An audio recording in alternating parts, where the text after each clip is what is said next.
साथियों, आज हम फंड हाउसेस के गोल्ड ईटीएफ पर कुछ बातचीत करेंगे, लेकिन उसके पहले कुछ सामान्य सी बातचीत भी करेंगे। साथियों, हमें ये अच्छी तरह मालूम होना चाहिए, यदि हम अपने पैसे को सुरक्षित रखना चाहते हैं तो हमारे पोर्टफोलियो में कम से कम 30% डेट फंड के ईटीएफ हों और गोल्ड के ईटीएफ हों, और बाकी 50 से 70% अगर हमारे पास लीडिंग शेयर्स होंगे, अच्छे शेयर्स होंगे, अच्छी फंडामेंटल्स के मजबूत शेयर्स होंगे, अपने सेक्टर के लीडर्स शेयर होंगे, डेट फ्री होंगे, तो आप देखेंगे कि आपका पोर्टफोलियो हमेशा ग्रोथ करता रहेगा। साथियों, शेयर्स के विषय में मैं भी यूट्यूब में देखता रहता हूं, बहुत बारीक चीजें बतलाई जाती हैं, तमाम तरीके के ग्राफ बतलाए जाते हैं। साथियों, वो एक ट्रेडिंग का नजरिया हो सकता है कि आप ट्रेड करके पैसा कमाने की सोच रहे हैं। यह निवेश का तरीका नहीं है। यदि आप निवेश की बात करें शेयर्स में, तो इसमें 50% से लेकर 60%, किसी किसी में 75%, 75% प्रमोटर्स के पास रहता है। बाकी एक बड़ा हिस्सा बड़े फंड हाउसेस के पास, डीआईआईस के पास और एफआईआईस के पास रहता है। एक छोटा सा हिस्सा रिटेल निवेशक के पास रहता है। और साथियों, ये जो सारा खेल होता है, ये बस सारा खेल रिटेल निवेशकों के साथ होता है। ये बड़े बड़े फंड हाउसेस, एफआईआईस, डीआईआईस, इनके पास एक बहुत भारी भरकम किसी कंपनी के शेयर्स होते हैं, क्योंकि शेयर्स की एक अपनी निश्चित सीमा होती है, निश्चित संख्या होती है। और ये क्या करते हैं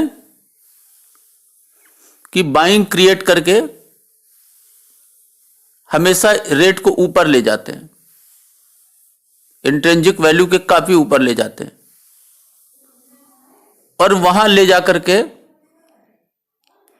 ये ऑफलोड कर देते हैं, बेच देते हैं, प्रॉफिट बुकिंग कर लेते हैं।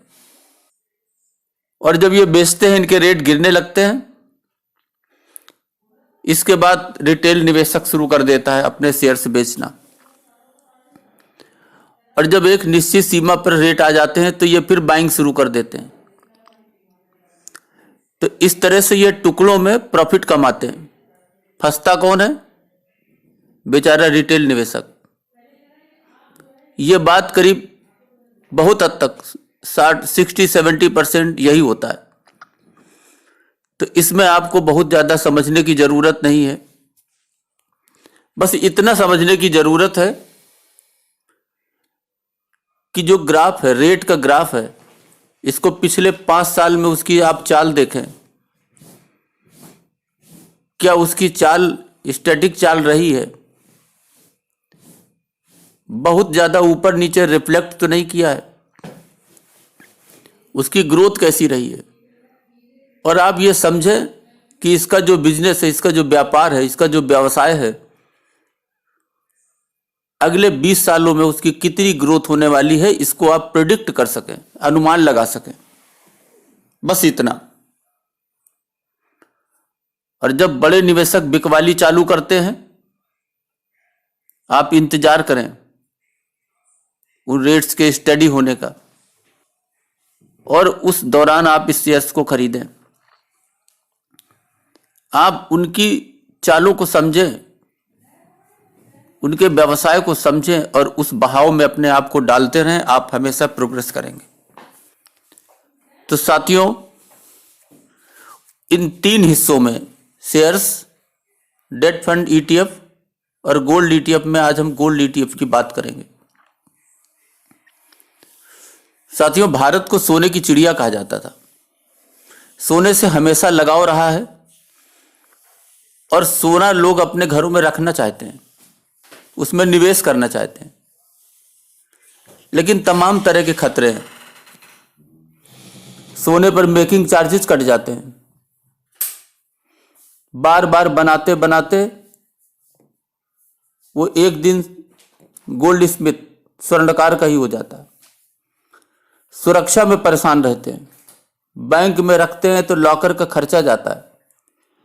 इन्हीं सब बातों को ध्यान में रखते हुए फंड हाउसेस ने गोल्ड पर आधारित गोल्ड ईटीएफ निकाले। अब बड़ी संख्या में लोग गोल्ड ईटीएफ के जरिए सोने में निवेश कर रहे हैं। जो गोल्ड ईटीएफ है, इसमें इस निवेश के जरिए ये निवेश काफी सुरक्षित है। सोना खरीदने का जो पारंपरिक तरीका है, ज्वेलरी, सोने के सिक्के और सोने की छड़ें, लेकिन अब बड़ी संख्या में लोग गोल्ड ईटीएफ के जरिए सोने में निवेश कर रहे हैं। ये काफी सुरक्षित है। यदि आप ज्यादा मात्रा में एक साथ सोना नहीं खरीद सकते तो भी आप इस गोल्ड ईटीएफ के जरिए हर माह एक निश्चित राशि में गोल्ड खरीद सकते हैं। इसके लिए आपको एसआईपी के जरिए गोल्ड ईटीएफ में निवेश करना होगा और ये शेयर्स की तरह आप इसको खरीद सकते हैं, इसको बेच सकते हैं। ये आपके डीमेट अकाउंट में रहता है। कई फंड हाउसेस है जिन्होंने 1 ग्राम, आधे ग्राम की भी यूनिट निकाली है। आप उसे खरीद सकते हैं। साथियों, इसमें जो फायदा है, इसमें शेयरों की तरह गोल्ड ईटीएफ यूनिट्स आप खरीद सकते हैं जो गोल्ड पर आधारित होता है। इसमें जो डिलीवरी होती है वो आपके डीमेट अकाउंट में होती है, उसमें ये सब रहते हैं और जब आप शेयर्स की तरह बेचते हैं तो उससे निकल जाते हैं। गोल्ड ईटीएफ का भाव सोने के भाव के हिसाब से चलता है, क्योंकि ये सोने पर ही आधारित है, इसलिए काफी पारदर्शी भी है। आप आधा ग्राम, 1 ग्राम जिसकी यूनिट है, उस यूनिट में आप शेयर्स की तरह खरीद करके निवेश कर सकते हैं छोटी छोटी धनराशि में, और ये बढ़ता रहेगा।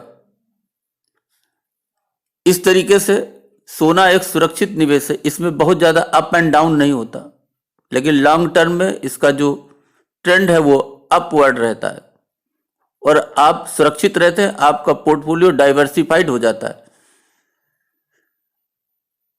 इस तरह से यदि आप सोने में निवेश करते हैं ईटीएफ के जरिए तो आपकी स्टोरेज की लागत बचती है, यानी बैंक लॉकर वगैरह का खर्चा बचता है। आपको सोने की शुद्धता को लेकर चिंता करने की जरूरत नहीं पड़ती, क्योंकि इसका रेट 24 कैरेट सोने के आधार पर निर्धारित होता है। इसमें आप छोटी यूनिट, अगर किसी फंड हाउसेस की आधी ग्राम की यूनिट है वो ले सकते हैं। 1 ग्राम की यूनिट है किसी की तो उसमें आप निवेश कर सकते हैं। इसमें किसी तरीके का आपको वेल्थ टैक्स नहीं चुकाना पड़ता। और साथियों, ले देकर देखें तो टैक्स के मामले में ये फिजिकल गोल्ड से काफी सस्ते पड़ते हैं।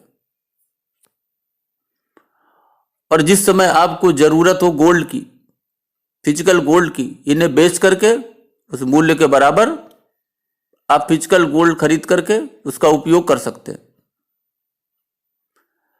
साथियों, गोल्ड ईटीएफ निवेशक के खाते में यूनिट के तौर पर दर्ज होता है। ऐसे में निवेशक को ऐसी कोई भी समस्या नहीं होती जो फिजिकल गोल्ड से संबंधित होती है। गोल्ड ईटीएफ में आधे ग्राम की यूनिट भी उपलब्ध है। ऐसे में कम पूंजी वाले भी इसमें निवेश कर सकते हैं, धीरे धीरे कर सकते हैं। साथियों, साल 2007 में बेंचमार्क एमएफ ने भारत में पहला गोल्ड ईटीएफ लॉन्च किया था और इस समय निवेश के लिए 13 से अधिक फंड हाउसेस के गोल्ड ईटीएफ उपलब्ध हैं। ये काफी सुरक्षित है। साथियों, जिस समय शेयर मार्केट ऊपर जाता है तो बड़े निवेशक इस गोल्ड से पैसा निकालते हैं और इस वजह से गोल्ड के दाम कम हो जाते हैं।